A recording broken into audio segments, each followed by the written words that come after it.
Hukum acara perdata, ya, kitab Undang-Undang Hukum Perdata. Nah, tetap bersumber kepada BW gitu ya.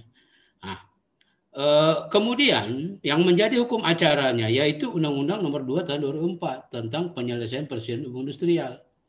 Nah, jadi kalau pidana kan ada Undang-Undang Nomor 81 ya. Nah, jadi ini kalau PHI Undang-Undang Nomor 2 Tahun 2004 tentang PPHI, itulah menjadi hukum acaranya. Nah, di pasal 57 Undang-Undang Nomor 2 Tahun 2004 itu ditegaskan bahwa hukum acara yang berlaku pada pengadilan hubungan industrial adalah hukum acara perdata yang berlaku pada pengadilan dalam lingkungan peradilan umum, kecuali yang diatur khusus dalam Undang-Undang Nomor 2 Tahun 2004 tentang penyelesaian perselisihan hubungan industrial. Makanya di Undang-Undang Nomor 2 Tahun 2004 ini nanti para peserta bisa membaca sendiri bahwa di sini ada spesifik pengaturan tentang hukum acara pengadilan hubungan industrial. Misalnya berapa lama waktu bipartit penyelesaian di tingkat bipartit, berapa lama waktu penyelesaian di tingkat tripartit atau mediasi, berapa lama waktu berapa hari kerja pengadilan hubungan industrial harus memutus perkara. Nah, itu ada sampai kepada kasasi di Mahkamah Agung. Itu nanti ada saya jelaskan dalam materi kita ini. Nah, makanya di undang-undang kalau di kitab undang-undang hukum acara perdata kan itu kan kalau kita lihat kan itu kan kalau di kasus perdata kan bisa 5-6 bulan kan begitu kan. Tapi kalau di PHI itu langsung ada pembatasannya. Sekian hari kerja bipartit harus sudah ada putusan penyelesaian. Sekian hari di tripartit atau mediasi harus sudah ada kalau tidak kesepakatan maka ada anjuran. Sekian hari di pengadilan hubungan industrial harus sudah putus. Sekian hari di kasasi Mahkamah Agung harus sudah putus. Nah, ini bisa menciptakan adanya kepastian hukum dibandingkan dengan undang-undang sebelumnya. Nah, itu. Jadi perbedaannya di situ. Lanjut coba materinya. Nah, jadi itu yang perlu diingat. Jadi antara undang-undang yang lama dengan Undang-Undang Nomor 2 Tahun 2004 itu jauh lebih memberikan adanya kepastian hukum, ya, adanya waktu terhadap proses penyelesaian, dan ya kalau sudah itu ada tentunya ya maka akan ada keadilan dan kemanfaatan sesuai dengan tujuan hukum itu sendiri. Nah, sekarang kita masuk dalam jenis-jenis perselisihan hubungan industrial. Yang pertama yaitu perselisihan hak. Perselisihan hak yang dimaksud di sini adalah perselisihan yang timbul karena tidak dipenuhinya hak akibat adanya perbedaan pelaksanaan atau penafsiran terhadap ketentuan perundang-undangan. PP ini peraturan perusahaan atau PKB atau singkatan atau perpanjangan dari perjanjian kerja bersama. Nah, perselisihan hak ini bisa diartikan bahwa adanya penafsiran atau perbedaan pendapat terhadap ketentuan perundang-undangan. Misalnya klausa pasal mungkin ada dari pihak pekerja, pihak pengusaha yang beda pendapat atau beda penafsiran terhadap pengertian pasal tersebut. Nah, inilah yang menjadi objek yang disebut dengan perselisihan hak. Atau ada pasal atau klausa pasal yang diatur dalam peraturan perusahaan atau perjanjian kerja bersama. Ini yang menjadi objek yang dijadikan dalam perselisihan hak, gitu ya. Jadi itu tentang perselisihan hak ya. Yang kedua, perselisihan kepentingan adalah perselisihan yang timbul dalam hubungan kerja karena tidak adanya kesesuaian pendapat mengenai pembuatan dan atau perubahan syarat kerja yang ditetapkan dalam PK ini perjanjian kerja, PP peraturan perusahaan, PKB perjanjian kerja bersama. Apa perbedaannya PK, PP dan PKB? Nah, Kalau dia PK atau perjanjian kerja, maka itu adalah perjanjian antara perusahaan dengan individu atau pekerja itu sendiri. Itu kalau PK, perjanjian kerja. Kalau PP, peraturan perusahaan yang dibuat oleh perusahaan tersebut di dalam perusahaan yang belum ada serikat pekerja, serikat buruh. Maka dibuatlah namanya peraturan perusahaan. Tapi kalau PKB itu dibuat, ya syaratnya harus ada serikat pekerja, serikat buruh di perusahaan itu. Jadi itu tadi PK, perjanjian kerja antara pekerja dengan pengusaha secara individu. Ya, kalau PP, peraturan perusahaan yang dibuat oleh perusahaan, ya di dalam perusahaan tersebut belum ada serikat buruh, dan peraturan perusahaan tersebut berlaku bagi seluruh pekerja yang ada di perusahaan tersebut. Nah, PKB itu dibuat oleh serikat pekerja, serikat buruh yang ada di perusahaan tersebut. Jadi itu dia ya tentang perbedaan perjanjian kerja, peraturan perusahaan, dan PKB. Lanjut. Nah, yang ketiga perselisihan PHK. Tadi perselisihan hak, perselisihan kepentingan. Yang ketiga perselisihan PHK.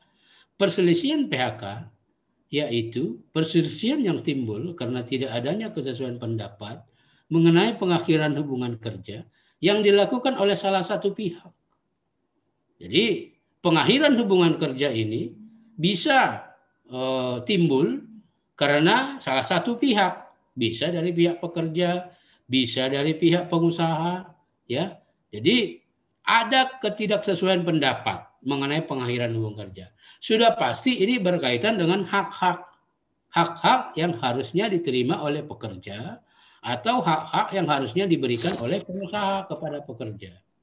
Nah, selain dari faktor salah satu pihak, ya ini penting diingat juga, PHK ini bisa timbul karena adanya ya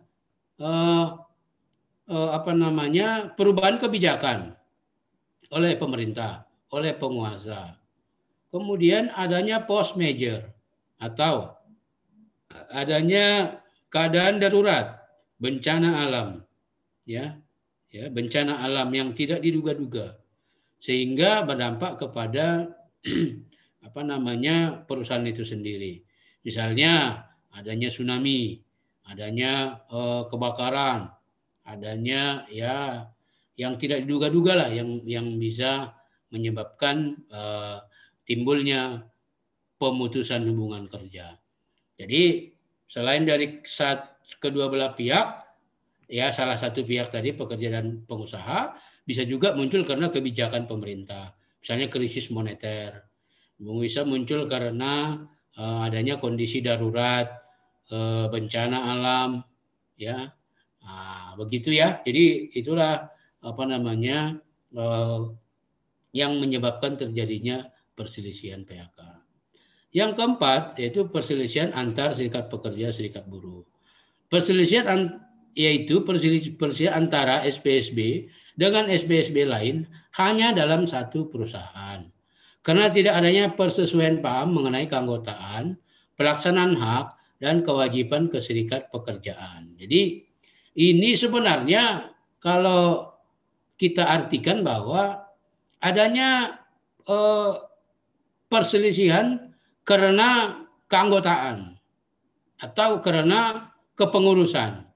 Di sini misalnya di serikat pekerja satu, si A, dia terdaftar sebagai pengurus. Kemudian serikat pekerja yang lain juga terdaftar juga sebagai pengurus atau anggota. Nah, ini kan menjadi menjadi tumpang tindih, dan inilah yang harus menjadi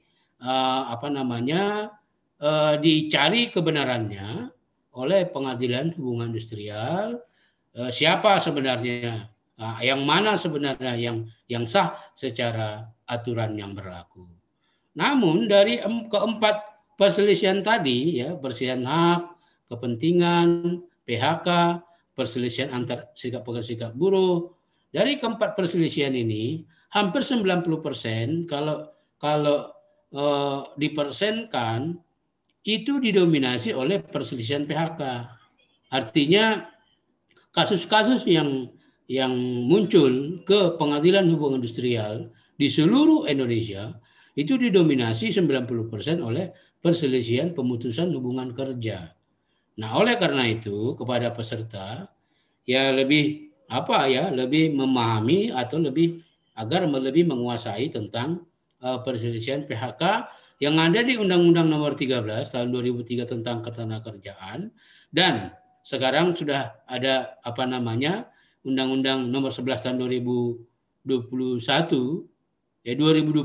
tentang Cipta Kerja, khususnya klaster ketenagakerjaan. Ya, kalau bisa itu dikuasai agar nanti para peserta ketika sudah menjadi advokat dan ada case tentang PHI, maka sudah bisa lebih mudah untuk beracara, untuk membuat gugatan, dan untuk memenangkan kliennya masing-masing. Lanjut.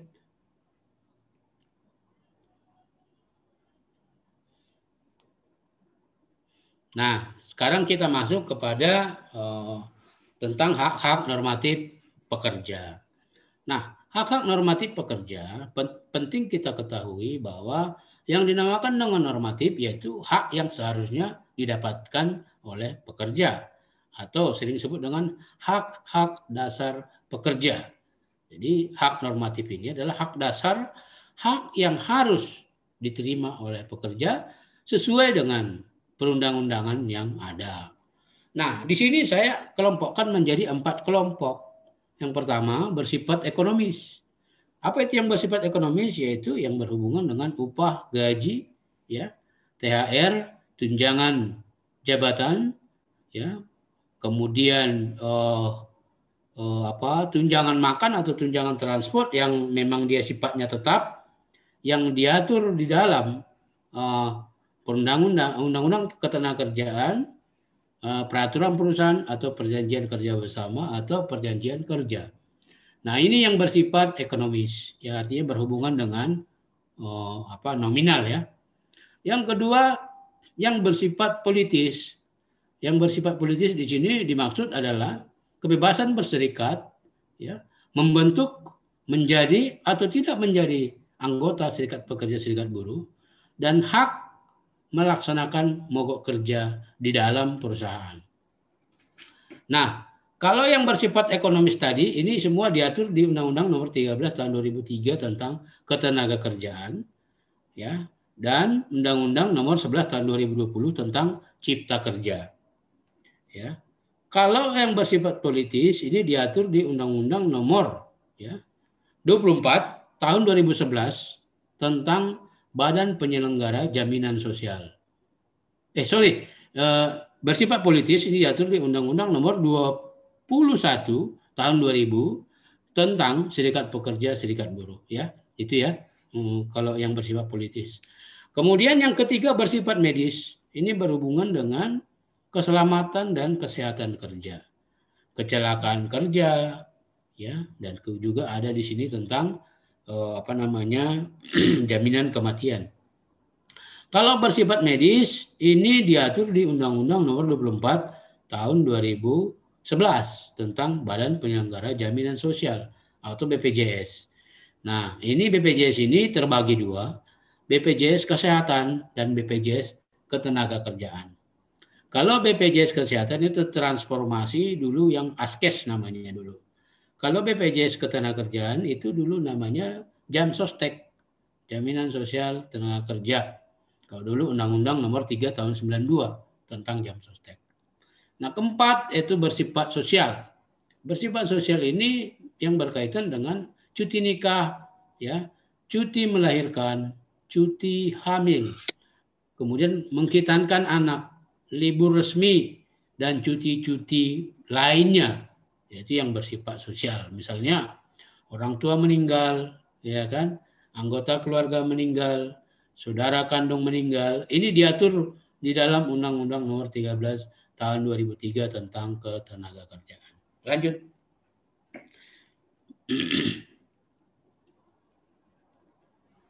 Nah, ini sekarang kita masuk di mediasi. Nah, itu yang saya sampaikan tadi, mediasi. Ini adalah penyelesaian ya permasalahan ketenaga kerjaan antara pekerja dengan pengusaha ya setelah perundingan bipartit gagal. Jadi pertama itu penyelesaiannya bipartit. Ya, bipartit itu artinya perundingan perundingan antara pekerja dengan pengusaha. Belum ada di situ pihak-pihak lain, murni antara pengusaha dengan pekerja. Kalau tidak selesai, maka ini naik penyelesaiannya menjadi mediasi yang diperantarai oleh mediator Dinas Tenaga Kerja setempat. Nah, ini dibatasi penyelesaiannya. Maksimal 30 hari kerja. Kalau tidak ada kata sepakat, maka ya mediator akan mengeluarkan yang namanya anjuran tertulis. Anjuran tertulis ya. Nah, apa saja yang menjadi objek dari mediasi? Yang pertama, perselisihan antar SPSB. Yang kedua, perselisihan hak. Yang ketiga, perselisihan PHK. Nah, ini yang menjadi kewenangan dari mediasi. Nah, kalau di dalam mediasi ini kedua belah pihak bisa atau ada kata sepakat, maka itu dibuat dalam sebuah perjanjian bersama. Perjanjian bersama. Atau sering kalau dulu disebut kesepakatan bersama. Tapi kalau sekarang supaya dia lebih berkekuatan hukum, yaitu perjanjian bersama. Karena kan tidak ada hukum kesepakatan. Yang ada kan hukum perjanjian. Sebagaimana diatur dalam Kitab Undang-Undang Hukum Perdata pasal 1320 tentang sahnya sebuah perjanjian, begitu ya. Lanjut. Nah, ini lewatkan aja konsiliasi sama arbitrase ini. Jarang dipakai ini. Lanjut aja, nanti bisa dibaca peserta aja. Nah, ini tadi ada jenis-jenis perselisihan. Sekarang masuk kita tentang tugas dan wewenang pengadilan hubungan industrial. Ini supaya mudah mengingat, ada saya buat list hijau dan ada saya buat list merah. Apa artinya? Ya, kalau list hijau berarti artinya kalau di rambu-rambu lalu lintas hijau berarti maju. Maju berarti masih bisa melakukan upaya hukum. Kalau yang merah, ya makanya saya buat pertama dan terakhir. Makanya kalau tentang perselisihan kepentingan dan perselisihan antar SPSB, putusan PHI di tingkat pengadilan negeri itu sudah menjadi putusan yang mengikat, tidak ada lagi upaya hukum. Nah, itu ya supaya mudah nanti diingat. Tapi kalau untuk perselisihan hak dan perselisihan PHK, ya makanya saya buat list hijau. Apabila para pihak ya tidak sependapat dengan putusan hakim, maka masih ada upaya hukum, yaitu kasasi ya ke Mahkamah Agung untuk perselisihan hak dan perselisihan PHK. Gitu. Lanjut. Nah, ini prosedur penyelesaian perselisihan hubungan industrial. Jadi di bagian ini semua lengkap ya, ini semua lengkap. Hanya saja catatannya nanti coba panitia ini yang tentang PK dan putusan final itu di drop saja, nanti putusan finalnya nanti dipindahkan aja di bawah Mahkamah Agung kasasi itu. Karena PK berdasarkan putusan Kamar Perdata Mahkamah Agung itu sudah ditiadakan sejak akhir 2019 dan itu dikuatkan oleh putusan Mahkamah Konstitusi. Ya, putusan Mahkamah Konstitusi nanti bisa di searching aja ya, putusan nomor berapa, saya lupa. Jadi di PHI tidak ada lagi yang disebut dengan peninjauan kembali. Jadi itu tadi perbedaannya. Kalau di perdata biasa PK masih ada. Tapi di PHI itu sudah ditiadakan. Kenapa? Karena ini adalah pengadilan khusus. Maka aturannya juga diatur secara khusus, gitu ya. Nah, di bagian ini ya, di prosedur penyelesaian ini ada saya buat list warna pink. Warna pink ini yang saya sebut tadi penyelesaian antara pekerja dengan pengusaha, ya sering disebut dengan bipartit. Ya, kalau ada kesepakatan maka dibuat dalam sebuah perjanjian bersama. Dan ini dibatasi penyelesaiannya 30 hari, diatur dalam pasal 3 ayat 2 Undang-Undang Nomor 2 tahun 2004 tentang PPHI. Kemudian kalau tidak selesai bipartit maka ke mediasi, ya. Mediasi. Mediasi juga dibatasi 30 hari. Ya, diatur dalam pasal 15, pasal 25, pasal 40 Undang-Undang Nomor 2 tahun 2004. Kemudian, ya, setelah mediasi,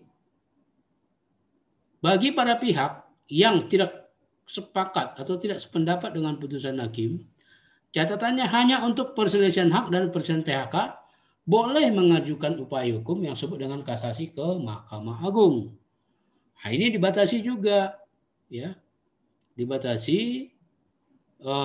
Setelah mediasi ke pengadilan hubungan industrial, ini dibatasi 50 hari, ya, 50 hari kerja sudah wajib putus.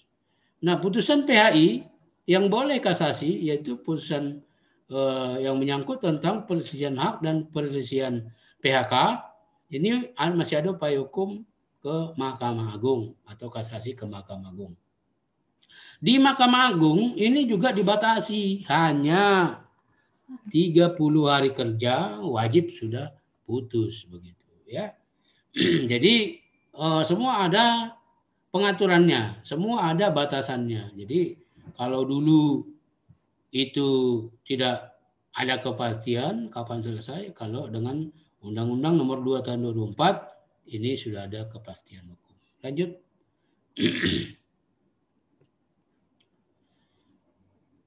Nah, ini tentang proses acara persidangan, ya, proses acara persidangan. Di dalam pengadilan hubungan industrial ada 8 proses acara persidangan, ya.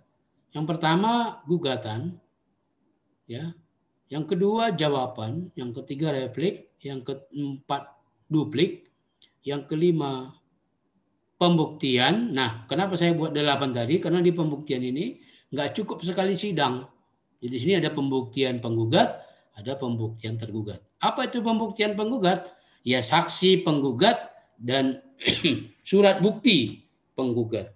Kemudian saksi tergugat, surat bukti tergugat. Makanya ini 5 dan 6. Ketujuh kesimpulan, ke-8 putusan. Nah, perlu kita jelaskan bahwa di dalam gugatan, supaya nanti peserta tidak bolak-balik. Yang pertama penting diingat, ya, dalam membuat gugatan harus dibuat dalam rangkap 8. Ya. Gugatan dibuat dalam rangkap 8 supaya nanti dalam mengajukan gugatan ke pengadilan hubungan industrial tidak bolak-balik. Jadi cukup sekali saja karena sudah lengkap maka akan diterima. Nah, kemudian dalam menyusun gugatan sesuai dengan pasal 83 Undang-Undang Nomor 2 tahun 2004, gugatan harus dilampiri anjuran tertulis. Tadi kan mediasi, setelah mediasi kan nggak selesai, maka mediator Dinas Tenaga Kerja setempat mengeluarkan yang namanya anjuran tertulis. Anjuran tertulis, ya. Itu dilampirkan dalam membuat gugatan. Karena itu syarat formil dalam mengajukan gugatan. Kalau tidak dilampirkan, maka gugatannya nanti tidak memenuhi syarat formil. Maka akan dikembalikan atau tidak dapat diterima. Nah, kemudian setelah gugatan, ya, gugatan ini, dalam agenda gugatan ini, maka majelis hakim pertama-tama akan memeriksa legal standing para pihak, ya, legal standing para pihak. keabsahan para pihak, ya surat kuasanya, ya kalau dia advokat, maka ditunjukkan berita acara sumpah, ya kartu identitas, ya itu harus disampaikan. Kemudian kalau dia dari perusahaan, ya selain dari kartu identitas dan berita acara sumpah, kalau dia advokat atau legal perusahaan, maka dia akan menunjukkan harus akte pendirian perusahaan. Di situ akan dilihat apakah benar yang memberikan kuasa terhadap kuasa tergugat tersebut, apakah berwenang sesuai dengan akte pendirian perusahaan. Nah, itu harus diperiksa oleh majelis agar keabsahan para pihak itu sesuai dengan undang-undang yang berlaku. Nah, kemudian setelah pemeriksaan legal standing para pihak, maka akan dilakukan apakah gugatan dibacakan atau dianggap dibacakan. Nah, biasanya para pihak itu menyatakan ya gugatan dianggap dibacakan, karena kalau gugatan ada 100 lembar atau 200 lembar, kalau dibacakan ya itu bisa 1 hari, masih banyak lagi yang mau sidang, kan begitu kan. Jadi sehingga para pihak selalu menyatakan gugatan dianggap dibacakan. Setelah agenda gugatan, maka sidang selanjutnya itu agenda jawaban. Jawaban ini yaitu dari tergugat. Karena dia sudah menerima gugatan, maka dia berkewajiban untuk menyiapkan atau menyajikan jawabannya terhadap gugatan penggugat. Nah, ini dalam jawaban ini juga begitu. Jawaban dianggap dibacakan. Karena hard copy-nya kan sudah diberikan kepada majelis, kepada pihak penggugat juga sudah diberikan. Jadi tidak perlu dibacakan karena akan memakan waktu yang sangat lama sekali. Setelah jawaban, maka agenda selanjutnya, sidang selanjutnya itu replik. Replik ini oleh penggugat. Oleh karena gugatannya itu dibantah dalam jawaban, maka penggugat menguatkan lagi gugatannya di dalam replik. Nah, kemudian setelah replik, maka agendanya duplik. Begitu juga ini. Oleh karena jawaban dari tergugat dibantah ya oleh penggugat di dalam repliknya, maka dia menguatkan lagi di dalam duplik. Tergugat menguatkan lagi jawabannya dalam duplik atau membantah replik dari penggugat tersebut. Nah, setelah duplik maka masuk agenda pembuktian. Pembuktian ini diberikan kesempatan kepada kedua belah pihak untuk menghadirkan bukti tertulisnya dan saksinya.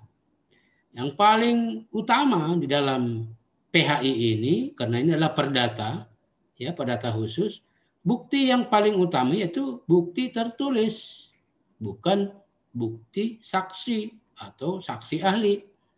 Beda dengan di pidana. Kalau pidana itu saksi yang paling utama. Nah, ini karena dia formal, maka bukti tertulislah yang menjadi bukti utama yang harus dipertimbangkan oleh majelis hakim gitu ya. Nah, di sini di pembuktian ini kesempatan diberikan kepada penggugat dan tergugat untuk menghadirkan bukti tertulis dan saksinya. Setelah pembuktian, maka masuk agenda kesimpulan.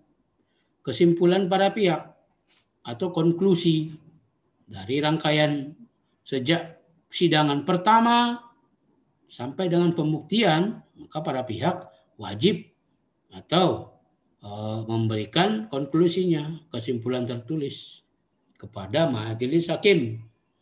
Nah, setelah kesimpulan, maka agendanya adalah putusan. Setelah agenda kesimpulan, biasa itu 1 minggu atau 2 minggu, majelis hakim bermusyawarah dan pembacaan putusan dalam waktu rentan 1 atau 2 minggu setelah penyampaian kesimpulan dari para pihak. Ya, lanjut. Nah, ini sekarang kita masuk tentang legal standing para pihak. Jadi saya sudah jelaskan tadi di awal bahwa di dalam pengadilan hubungan industrial yang boleh beracara di pengadilan hubungan industrial, ya selain advokat bisa juga direktur perusahaan langsung boleh, ya, direktur perusahaan langsung boleh. Yang penting dia menunjukkan akte pendirian perusahaannya. Kemudian dia membawa KTP-nya. Apakah yang hadir ini benar-benar direktur sesuai dengan identitasnya, begitu. Yang kedua, Asosiasi Pengusaha Indonesia boleh, pengurusnya ya atau stafnya boleh. Yang penting ada surat kuasa dari pemberi kuasa. HRD boleh. Nah, kalau advokat ya pasti boleh karena sesuai dengan Undang-Undang Nomor 18 Tahun 2003 tentang advokat.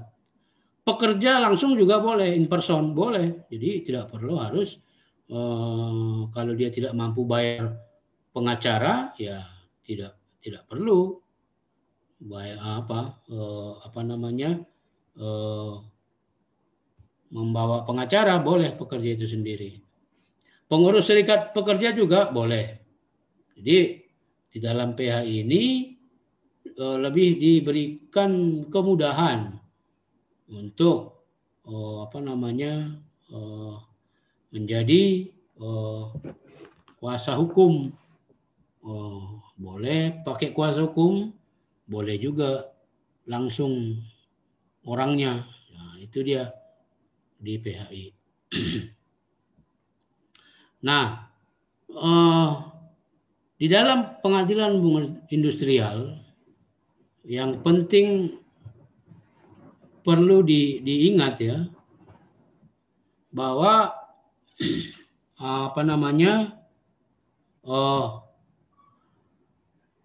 pekerja itu ya sering disebut adalah posisi yang lemah begitu. Padahal sebenarnya kalau di pengadilan tidak ada yang dikategorikan lemah dan mana yang kuat, karena majelis hakim harus memperlakukan para pihak sama di mata hukum, ya, equal before the law, kan gitu ya. Jadi harus sama memperlakukannya, nggak boleh begitu juga dengan pengusaha karena dia kuat maka dia harus diistimewakan, nggak boleh. Jadi harus equal ya. Jadi nggak boleh berbeda-beda. Coba materinya lanjut.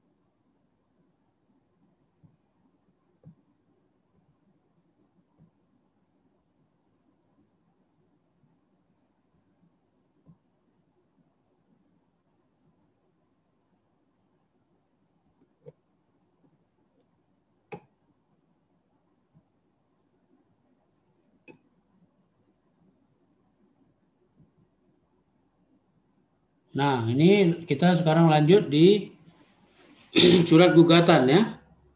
Surat gugatan.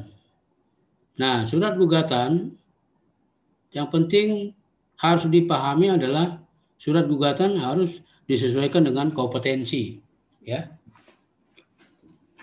Kompetensi yang maksud di sini adalah bahwa kompetensi itu kan dua, ada kompetensi absolut dan ada kompetensi relatif. Supaya mudah mengingat, kompetensi absolut, ingat saja pengadilan mana. Nah, pengadilan mana? Karena peradilan ini ada 4. Peradilan umum, peradilan militer, peradilan tata usaha negara, dan peradilan agama. Nah, kalau PHI itu masuk dalam ranah peradilan umum, ya, yang ada di pengadilan negeri. Nah, kalau kompetensi relatif itu pengadilan di mana? Berarti menunjuk lokasi pengadilannya, bukan jenis peradilannya. Nah, kalau di PHI, ya, di PHI penting diingat bahwa ya gugatan itu diajukan ya di mana tempat pekerja bekerja. bukan di mana tempat pekerja melamar atau di mana tempat pekerja diterima. Ingat, di mana tempat pekerja bekerja. Itu diingat, itu yang dimaksud dengan kompetensi relatif. Itu sesuai dengan pasal 81 Undang-Undang Nomor 2 Tahun 2004. Ingat ya, kompetensi relatif PHI ya, gugatan diajukan di tempat pekerja bekerja. Nah, kemudian yang kedua, formulasi surat gugatan. Ini penting diingat. Ya, jangan sampai salah. Identitas para pihak. Ya, identitas para pihak, baik namanya, alamatnya, dan nama perusahaannya.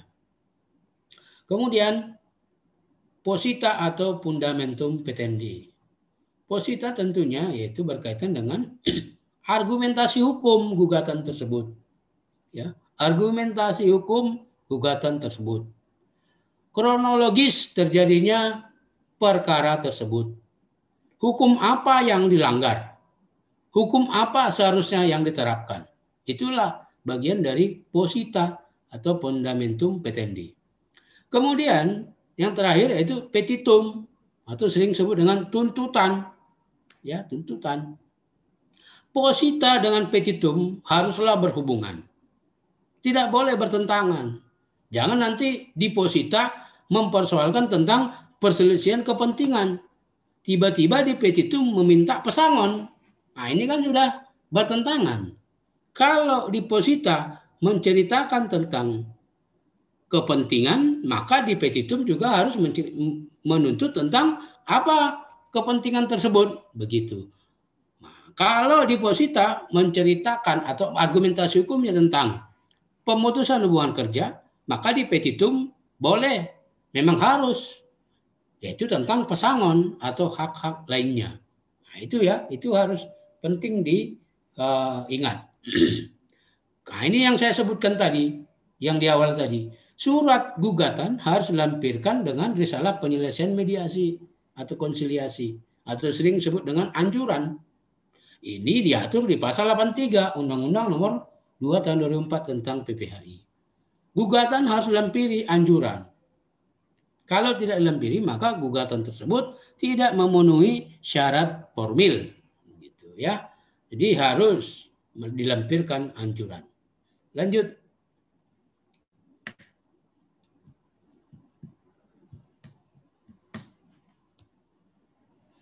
Nah, ini penting juga diingat bahwa hubungan kerja antara pekerja dengan pengusaha ini harus didasarkan pada 3 unsur.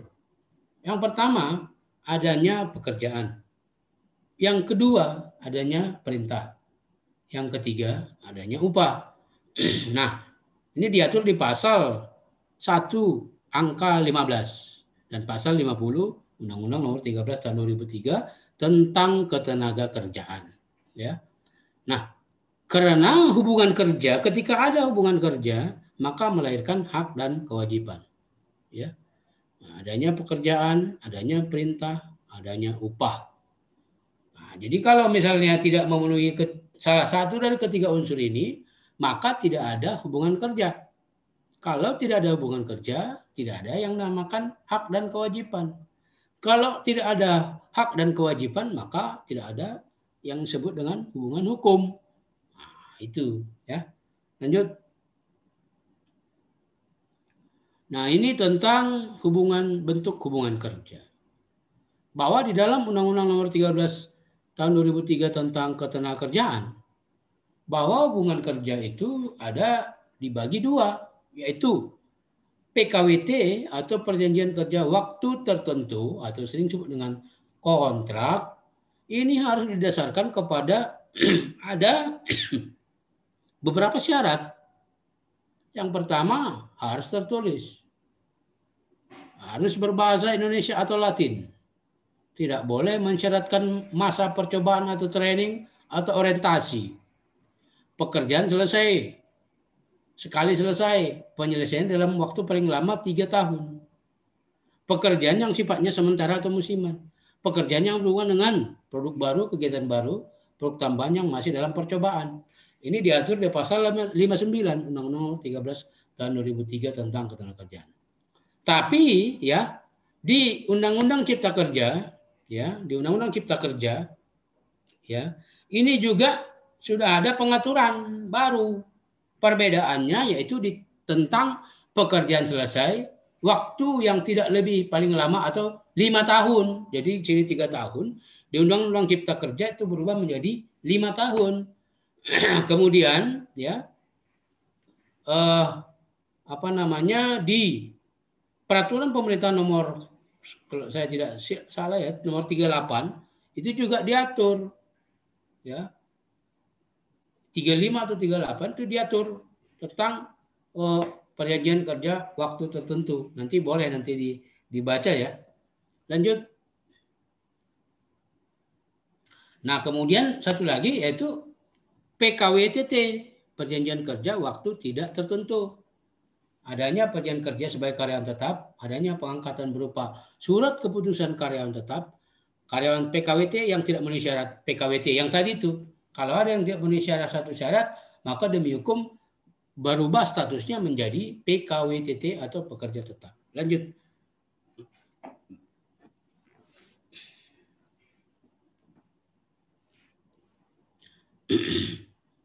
Nah, ini tentang bentuk perjanjian kerja, ya. Perjanjian kerja tertulis tidak boleh bertentangan dengan peraturan perusahaan, perjanjian kerja bersama, peraturan perundangan yang berlaku, ya. Ini sesuai dengan syarat-syarat sahnya sebuah perjanjian 1320 bahwa perjanjian tersebut harus ya memenuhi syarat objektif dan syarat subjektif. Nah ya, jadi tidak boleh bertentangan dengan ya aturan yang berlaku. Tidak boleh membuat perjanjian kerja yang bertentangan dengan ketentuan yang berlaku. Kalau bertentangan, maka perjanjian kerja tersebut itu batal demi hukum. Kalau dia batal demi hukum, maka perjanjian kerja tersebut dianggap tidak pernah ada dan kembali kepada peraturan perundangan yang berlaku. Jadi nggak mudah-mudah juga ini membuat perjanjian kerja. Jadi harus ada referensinya, undang-undang ya yang berlaku. Tidak boleh nilainya lebih rendah dari undang-undang yang berlaku. Kalau lebih rendah, maka perjanjian kerja tersebut batal demi hukum. Ya, intinya kalau batal demi hukum, perjanjian kerja tersebut dianggap tidak pernah ada. Ya, jadi kembali kepada peraturan perundangan yang berlaku.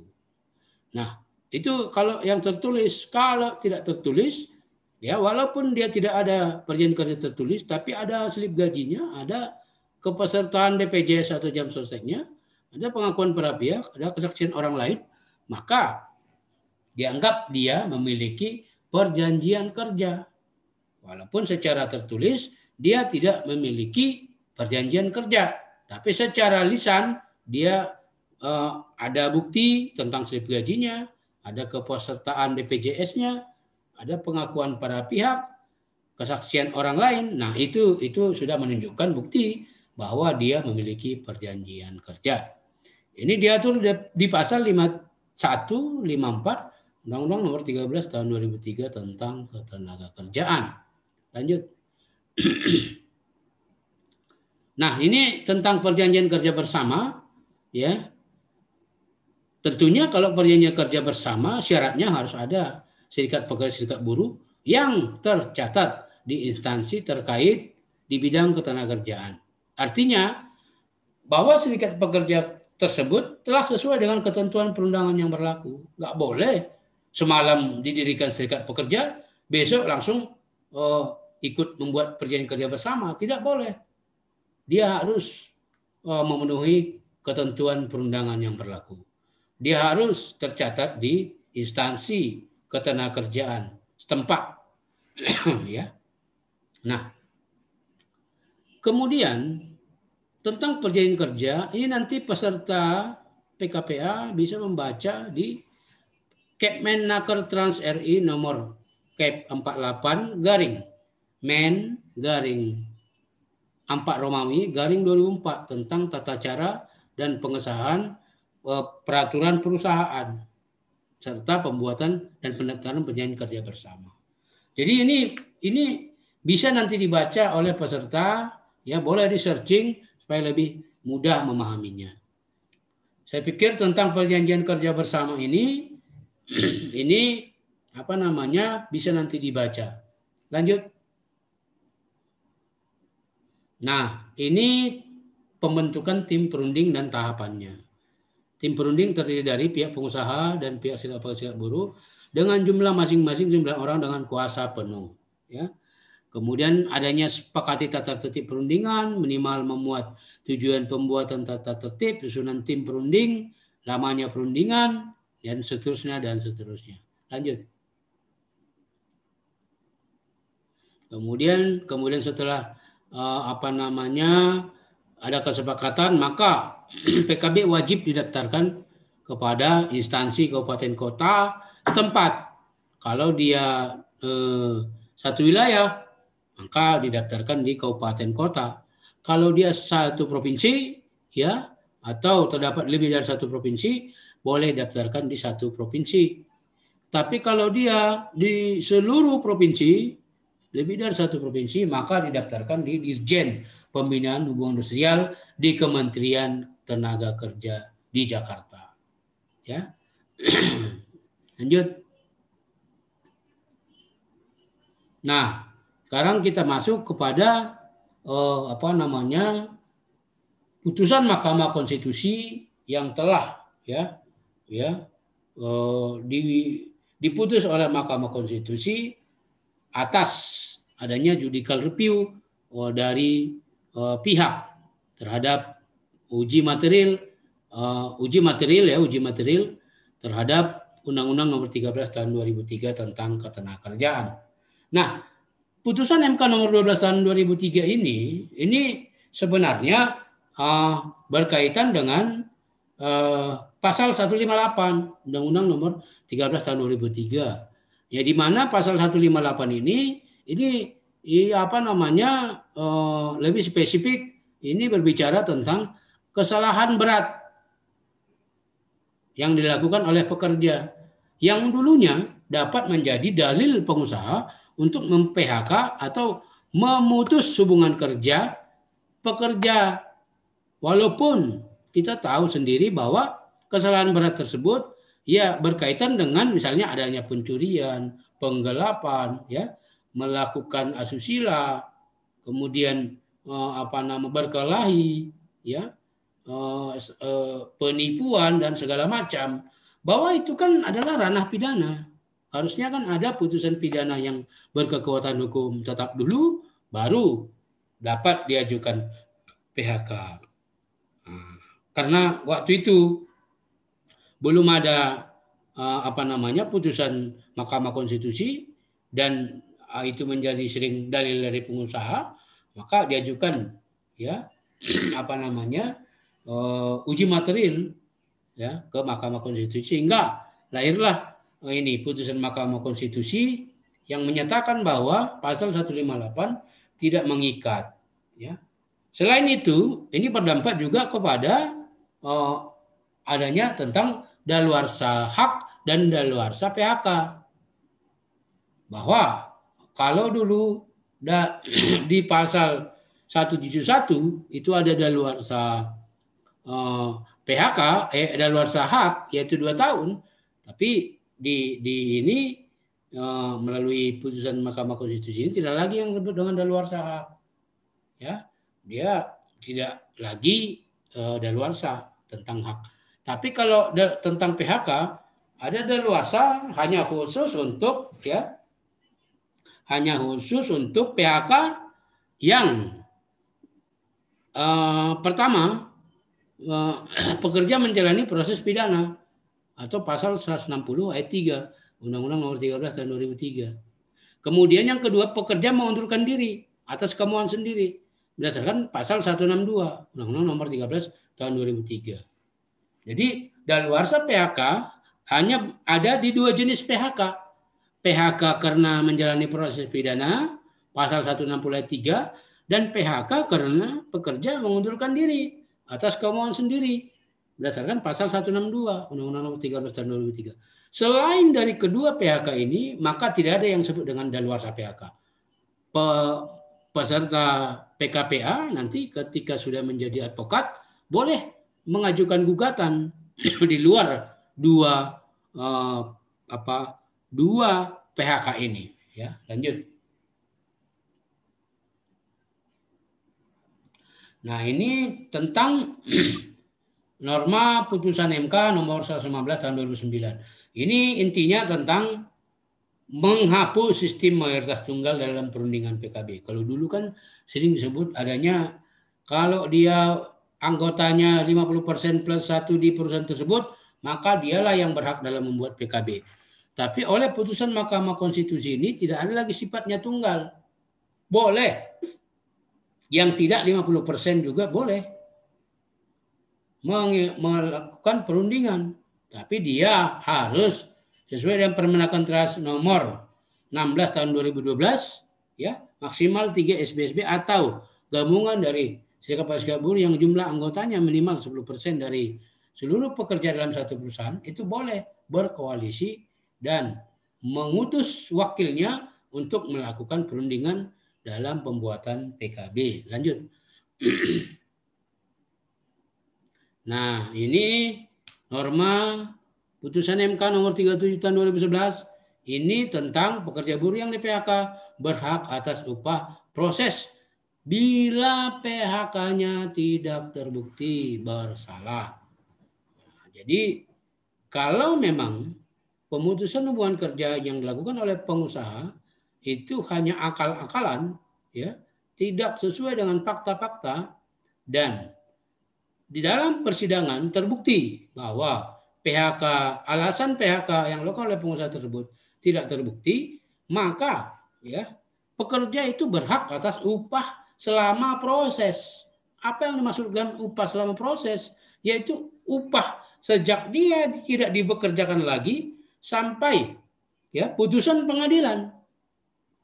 Nah, jadi kalau PHK-nya tidak terbukti, ada dua putusan hakim atau salah satu dari kedua tersebut. Yang pertama, oleh karena ya PHK-nya tidak, dalil PHK tidak terbukti, maka ya hubungan kerja antara pengusaha dengan atau penggugat dengan tergugat atau pengusaha dengan pekerja, ya, atau pekerja dengan pengusaha itu dianggap tidak pernah putus. Artinya hubungan kerjanya terus berlanjut. Apa konsekuensinya? Upah selama proses wajib dibayar oleh pengusaha.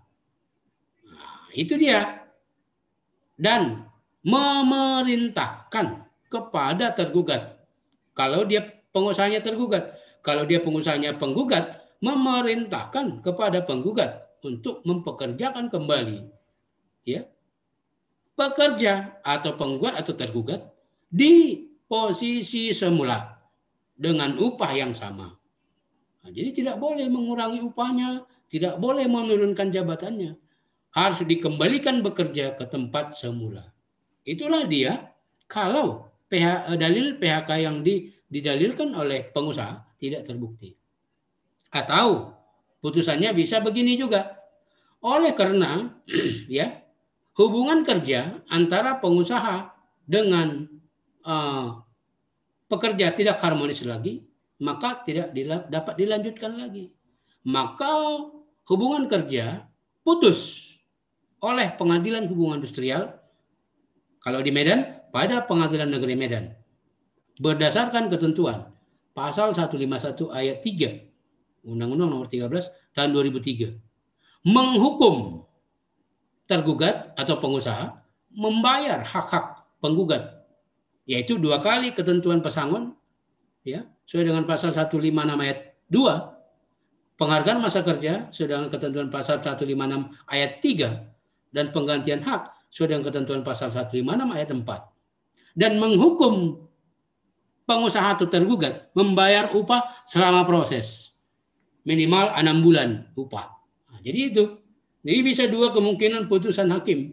Yang pertama, mempekerjakan kembali di posisi semula dengan upah yang sama, atau karena tidak harmonis lagi, putus oleh pengadilan hubungan industrial dengan konsekuensi menghukum pengusaha membayar pesangon 2 kali ketentuan, ya, dan membayar upah selama proses 6 bulan.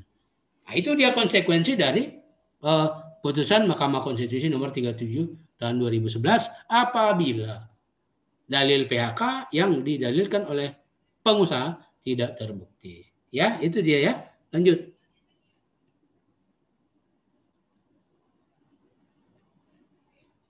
Nah, ini kalau norma putusan MK nomor 19 tahun 2011 ini tentang ya bahwa MK membuat norma baru, pengusaha dapat melakukan PHK dengan alasan efisiensi apabila perusahaan tutup secara permanen.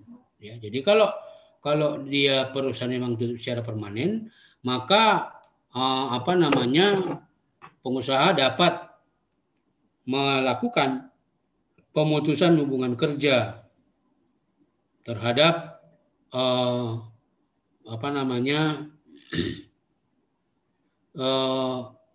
pekerja, tapi harus membayar hak pekerja tersebut, bukan karena perusahaan tutup maka sesuka hatinya, bukan. Jadi tetap juga harus memberikan hak-hak pekerja.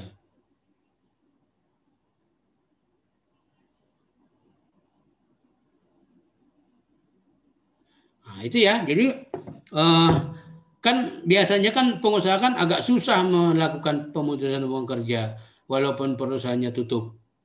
Nah, tapi dengan adanya putusan Mahkamah Konstitusi ini, pengusaha dapat memutus hubungan kerja ya terhadap pekerjanya dengan alasan perusahaan tutup secara permanen dengan memberikan hak-hak pekerja sesuai dengan pasal 164 ayat 3 Undang-Undang Nomor 13 tahun 2003. Jadi di sini begini saja. Kalau dia memang tutup karena perusahaan rugi, violate, dan dibuktikan dengan adanya audit akuntan publik, maka hak pekerja 1 kali ketentuan pesangon. Tapi kalau dia tidak terbukti violate, hanya akal-akalan dia tutup, maka pesangonnya 2 kali ketentuan. Ya, itu dia arti dari putusan MK nomor 19 ini. Lanjut. Nah, ini kalau tentang putusan MK nomor 58 2011 ini adalah tentang uji material pasal 169. Ya, bahwa pasal 169 ayat 1 ini apabila pekerja dapat mengajukan permohonan PHK ya dengan catatan, dengan alasan, dengan dalil pengusaha menunda pembayaran upah selama 3 bulan. Ya, kalau itu terbukti, maka permohonan PHK yang diajukan ke pengadilan wajib dikabulkan oleh hakim. Kalau terbukti ada penundaan pembayaran upah selama 3 bulan, tapi dengan catatan perusahaan tersebut sehat, keuangannya sehat, tidak ada permasalahan keuangan. Bukan karena perusahaan tersebut sedang dalam pilot, sedang dalam merugi, kemudian pekerja melakukan permohonan PHK, ini kan nggak logika juga secara hukum. Tapi kalau perusahaan tersebut sehat, keuangannya sehat, tapi menunda upah, ya walaupun upah tersebut telah dibayarkan oleh pengusaha, ya, tapi sudah terbukti ada penundaan, maka permohonan PHK tersebut wajib dikabulkan oleh majelis hakim dengan ketentuan 2 kali pesangon. Ya, itu dia. Lanjut. Nah, ini kalau tentang putusan MK nomor 1 tahun 2012, ini yang saya sebut tentang daluarsa PHK tadi. Jadi kalau dulu ada istilah daluarsa PHK 2 tahun, ya ketentuan batas waktu 2 tahun atas hak oleh putusan MK ini tidak ada lagi yang disebut dengan daluarsa hak. Jadi kalau dia dapat dibuktikan hak-haknya tentunya setelah putusan MK nomor 100 tahun 2012 ini. dapat mengajukan gugatan ke PHI apabila dapat dibuktikan ada hak-hak pekerja yang belum dibayar oleh pengusaha, ya boleh mengajukan gugatan ke Pengadilan Hubungan Industrial. Tidak ada yang disebut dengan daluarsa hak. Yang ada yaitu daluarsa PHK yang dua jenis tadi, yaitu PHK karena dipidana dan PHK karena mengundurkan diri. Lanjut. Ya, jadi materi kita selesai. Sekian dan terima kasih. Saya kembalikan kepada panitia apabila ada pertanyaan dari peserta. Terima kasih.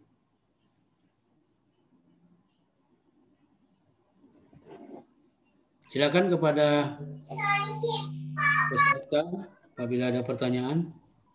Ya, Pak. Contoh kasus, Pak. Ya. Silakan, dengan siapa? Nama siapa?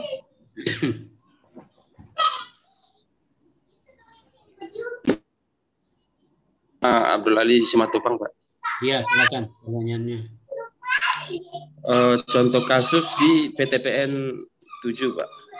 PTPN 7, ya. Ya, hampir rata-rata di Sumatera Utara ini saya perhatikan itu yang banyak berkasus ini kan PTPN 7, Pak. PTPN 7 atau PTPN 2? PTPN 2 ya, untuk wilayah Sumatera Utara. PTPN 2 itu salah satu manajernya itu dipecat tanpa ada surat konfirmasi sebelumnya. Tetapi manajer ini dia tidak masuk selama 3 bulan. 3 bulan, ya. Dan dia tidak dipenuhi hanya oleh perusahaan hak-haknya. Apakah ada kemungkinan menang di Pengadilan Hubungan Industrial ini, Pak? Ya, sekarang kan makanya kan kalau di sini bukan bicara kasus kita. Ya, kalau bicara kasus itu ya di pengadilan. Ya, kalau bicara tentang adanya 3 bulan yang nggak masuk kan harus juga apa penyebab 3 bulan dia nggak masuk. Apakah dia sakit tetap atau memang dia sudah ada pekerjaan lain? Itu bisa kita berandai-andai gitu. Kalau supaya lebih jelasnya ya dimasukkan juga dia sudah diberhentikan, ada surat PHK-nya atau tidak. Jadi coba yang berkaitan dengan materi kita aja yang ya dari yang berkaitan tadi dengan perselisihan hak tadi, Pak. Iya, perselisihan hak, iya. Kalau itu kan perselisihan PHK. Kalau itu udah perselisihan PHK karena kan dia kan sudah masuk. Iya, perselisihan PHK ya, Pak. 3 bulan, tentunya itu kan harus dibuktikan. Apakah dia 3 bulan itu karena sakit? Kan begitu. Nanti kalau dia tidak hadir 3 bulan, bisa juga perusahaan menyatakan dia kualifikasikan mengundurkan diri. Karena dia tidak hadir bekerja 5 hari berturut-turut, dianggap mangkir. Apalagi telah dipanggil 2 kali secara tertulis oleh perusahaan. Pasal 168, Undang-Undang Nomor 13 2017. Jadi coba dulu ya. Oke, Pak. Paham. Makasih, Pak. Lanjut kepada peserta lainnya kalau ada pertanyaan lagi.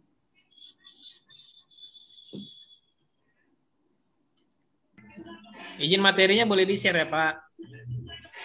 Ya, silakan saja, silakan. Lanjut, ada pertanyaan? Izin, Pak.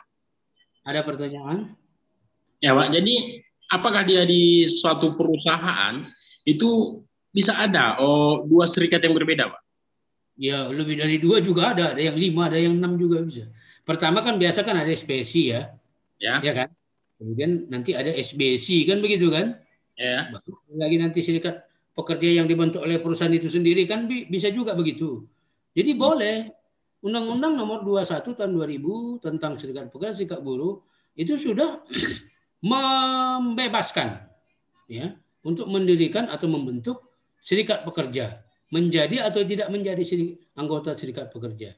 10 orang ya boleh membentuk. Nah, jadi itu sudah menyebar dan sudah banyak di seluruh perusahaan. Tapi terkadang memang namanya serikat pekerja, macam jamur di musim hujan. Tapi itu ada seleksi alam juga. Nanti serikat pekerja yang betul-betul akan bertahan. Serikat pekerja yang hanya orientasinya tidak jelas atau tidak ada tujuannya akan hilang dengan sendirinya begitu, ya. Ya, tadi kan Bapak bilang ada PK, ada PP, ada PKB. Dan PKB Ya. ini tadi dilakukan oleh perjanjian kerja bersama ini dilakukan oleh satu serikat buruh kepada pihak perusahaan atau pengusaha. Jadi seandainya ada serikat pekerja yang lebih dari satu, bahkan tadi Bapak bilang ada 6, ada 7. Jadi kira-kira Pak, apa kategori serikat pekerja ini yang dapat melakukan PKB terhadap perusahaan atau pengusaha tadi, Pak? Iya, tadi kan sudah saya jelaskan, ada tadi putusan Mahkamah Konstitusi tadi ya.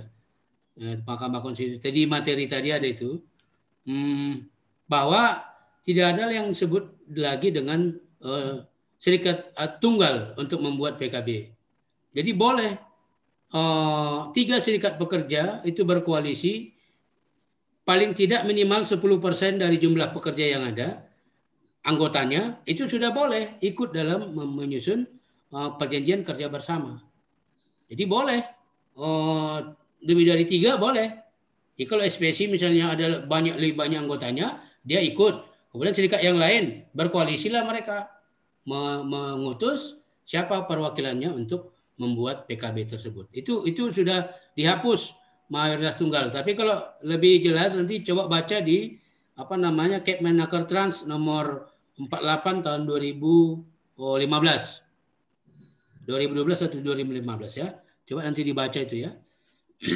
Itu. Jadi tidak ada lagi yang disebut dengan mayoritas tunggal dalam pembuatan perjanjian kerja bersama. Ya itu kira-kira ya jawabannya ya. Iya, Pak. Ya lanjut.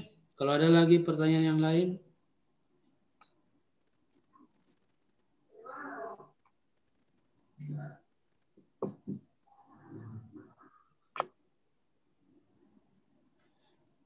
Jadi penting diingat bahwa serikat pekerja yang boleh itu menyusun PKB adalah serikat pekerja yang tercatat di instansi ketenagakerjaan setempat. Tercatat, jadi bukan terdaftar ya. Kalau mendaftar kan istilahnya kalau mendaftar diterima atau tidak diterima. Tapi kalau tercatat itu ya buat surat pencatatan sesuai dengan persyaratan. Maka dia tercatat, ya dialah yang disebut dengan serikat pekerja yang legal, serikat pekerja yang sah, serikat pekerja yang memenuhi ketentuan perundangan yang berlaku. Jadi bukan misalnya ini serikat pekerja nggak terdaftar, bukan bahasa terdaftar, tapi tercatat begitu. Kalau terdaftar kan bisa mendaftar ulang. Jadi misalnya tahun ini terdaftar macam perusahaan kan, wajib daftar kan gitu kan? Enggak, wajib lapor enggak. Jadi serikat pekerja ini hanya tercatat ya sudah, tapi dia setiap periode dia melaporkan keberadaannya lagi begitu. Jadi itulah yang disebut dengan serikat pekerja yang sesuai dengan ketentuan yang berlaku.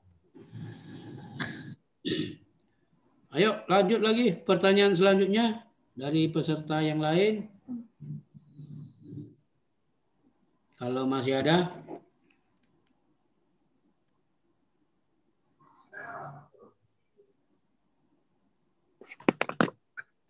Izin bertanya, Pak. Ya, silakan. Nama siapa? Putri. Terkait dengan anjuran tertulis, Pak. Ya, namanya siapa? Putri, Pak.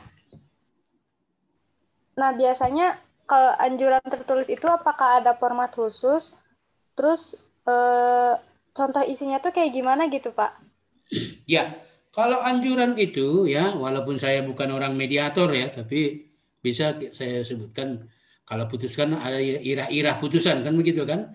Tapi anjuran itu ya formatnya enggak ini. Jadi kalau yang sering kita dapati itu yang pertama adalah keterangan para pihak kan begitu kan.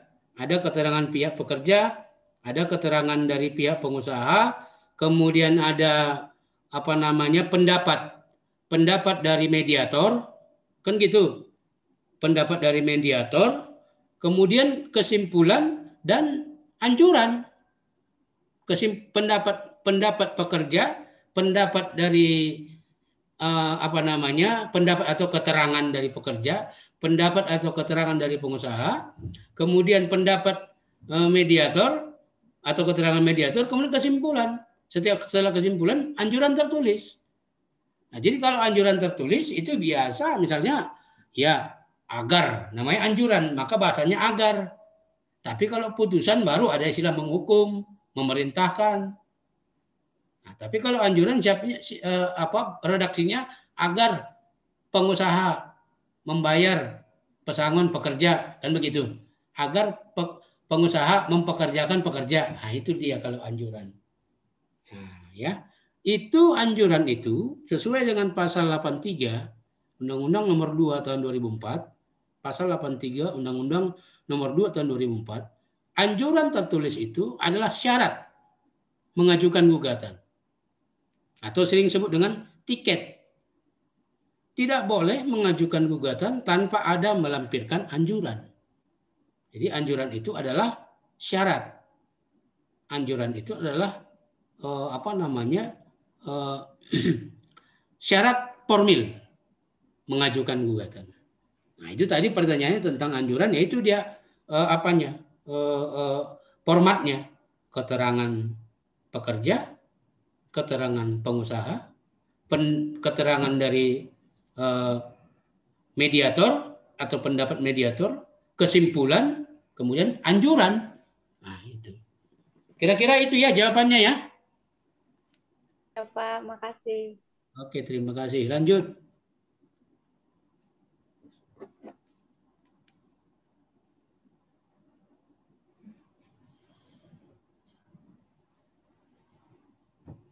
Lanjut ya, kalau masih ada pertanyaannya.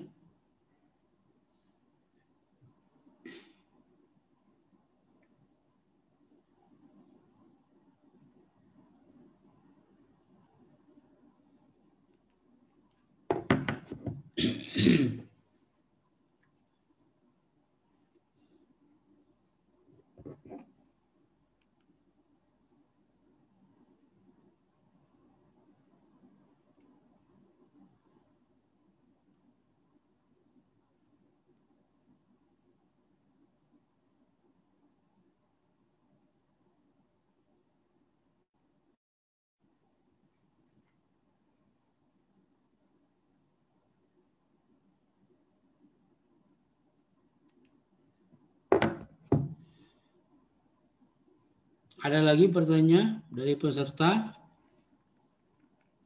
berkaitan dengan materi kita?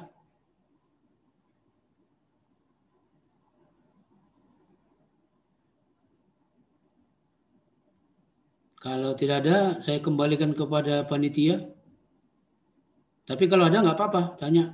Boleh, langsung aja.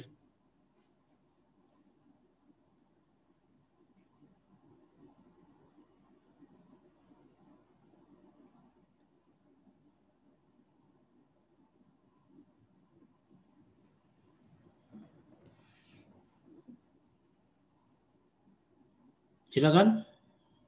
Tanya aja, jangan sungkan-sungkan.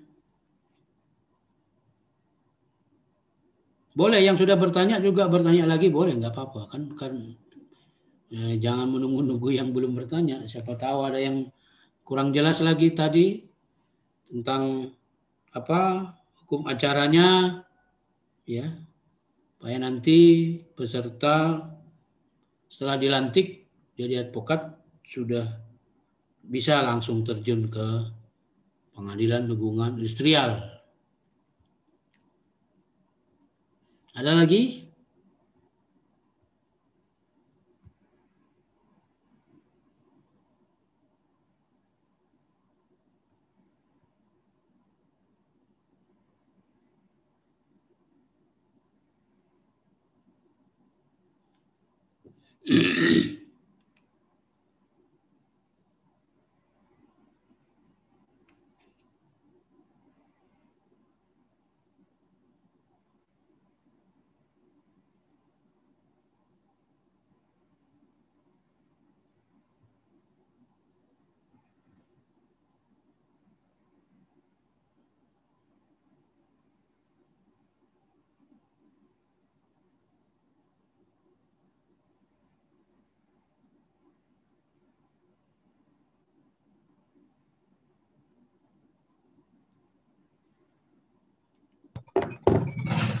Ya, silakan pada peserta lainnya.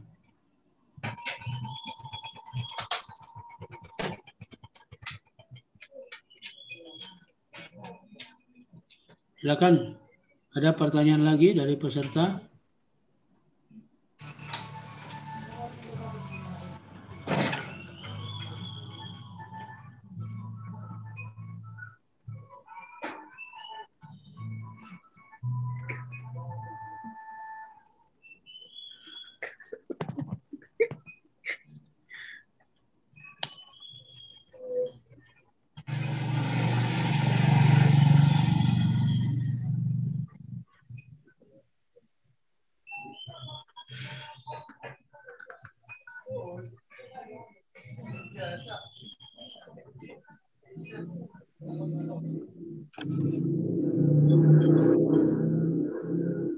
Ada pertanyaan lagi?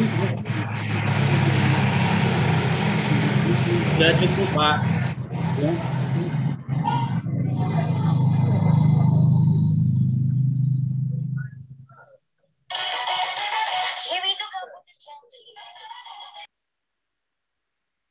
Silakan.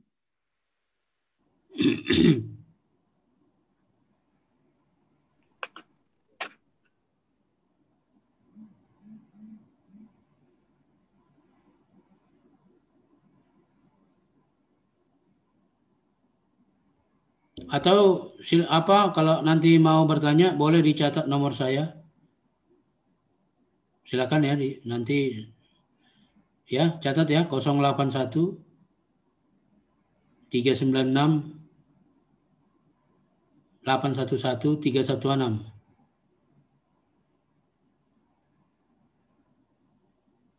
Ya, 081 396 811 316. Saya kembalikan kepada panitia kalau nggak ada lagi yang mau bertanya. Tapi kalau ada, boleh. Masih ada waktu kita. Silakan. Izin Pak, oh ini kasus Pak.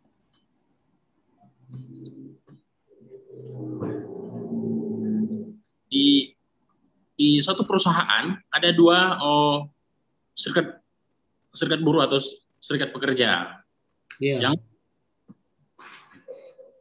Yang tercatat di Isnaker. Jadi yang jadi persoalannya Pak, di serikat yang lama masih mengklaim bahwasanya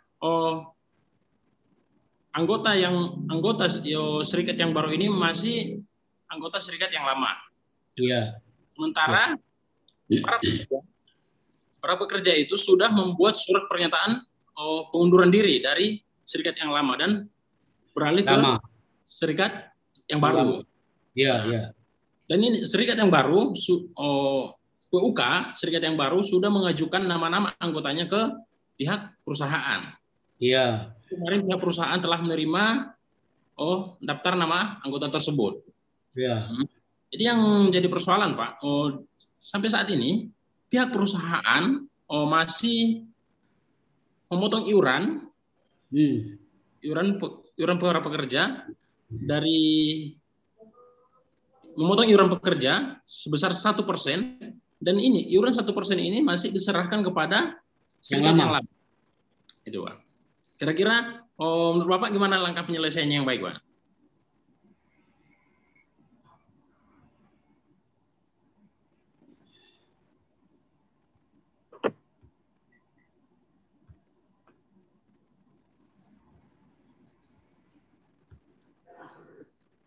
Ya, lanjut. Kurang jelas suaranya tadi. Jadi persoalannya Pak, pihak perusahaan memotong langsung iuran sebesar 1% dari pekerja tadi Pak. Nah, sementara pekerja ini sudah terdaftar di serikat yang baru. Iyalah, dia sudah terdaftar serikat yang baru, tapi perusahaan tetap memotong di serikat yang lama, kan begitu kan? Ya, dan iuran persen ini tadi Pak yang dipotong oleh pihak perusahaan ini diserahkan kepada serikat yang lama. Ya, diserahkan kepada serikat yang lama gitu. Padahal anggotanya itu sudah mengundurkan diri. Ya, sebenarnya dia sudah mengundurkan diri dari serikat yang lama gitu. Iyalah, oke. Jadi solusinya adalah ya ini kan masuk dalam perselisihan antar serikat pekerja serikat buruh.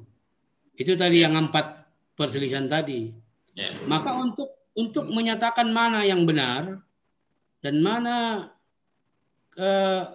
tentang keabsahan keanggotaan itu nanti itu kan dibuktikan di pengadilan. Tentunya adanya pengunduran diri. Maka oleh hakim, oleh pengadilan nanti akan memerintahkan untuk menyetop atau tidak lagi memotong iuran anggota ya ke serikat yang lama, tapi memerintahkan kepada serikat yang baru. Ini bisa menjadi objek dari pengadilan hubungan industrial. Ini lokasi perusahaan di mana?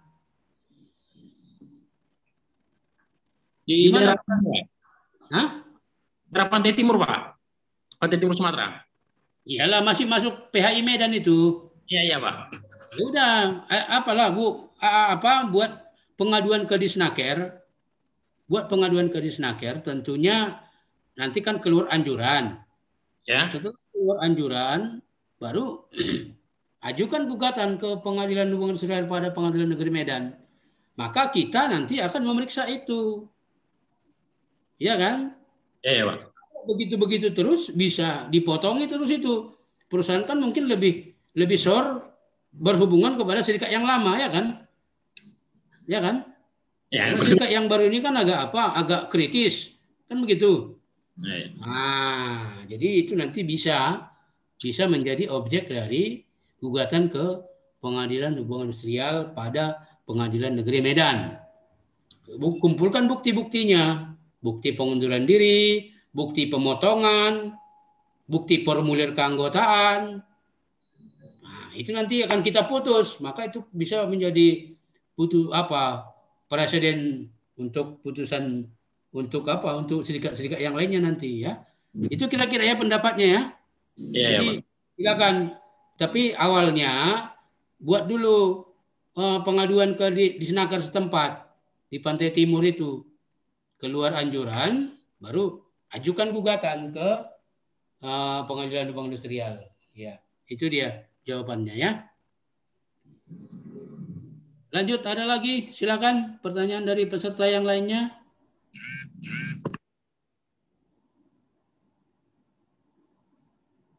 Ada 18 peserta.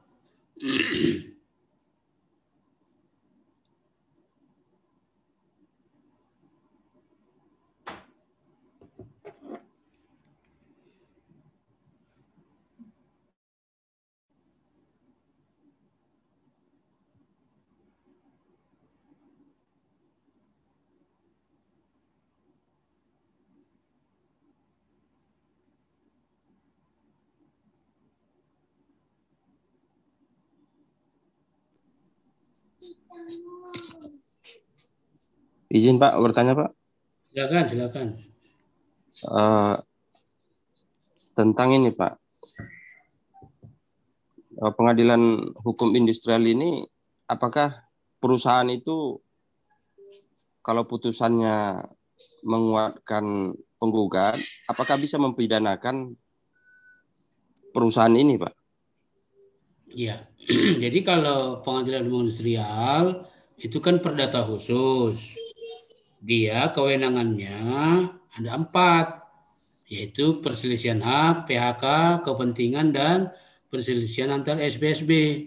Namun apabila ada tindak pidana itu dapat dilakukan di peradilan umum, yaitu pidana umum. Jadi boleh mengadukan secara pidana, tentunya kan ranahnya kan beda. Kalau pidana melalui PPNS dulu, pegawai pengawas, kemudian PPNS, baru ke kejaksaan ke pengadilan, yaitu pidana dia. Jadi bukan ranahnya Pengadilan Hubungan Industrial. Pengadilan Hubungan Industrial itu hanya kewenangannya tentang perdata khusus. 4 perselisihan tadi. Baik, teman-teman, jaringan di tempat Bapak Minggu sedang rusak. Jadi suaranya tidak kedengaran. Dengar suara saya, teman-teman? Dengar. Oke. Kita materi hari ini kita akhiri ya, teman-teman. Karena jamnya juga sudah berakhir.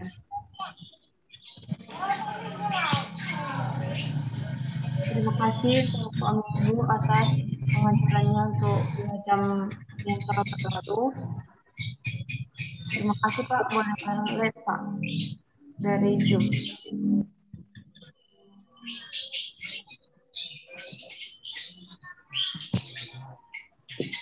Yang jam 1 di link yang sama ya, Bu ini.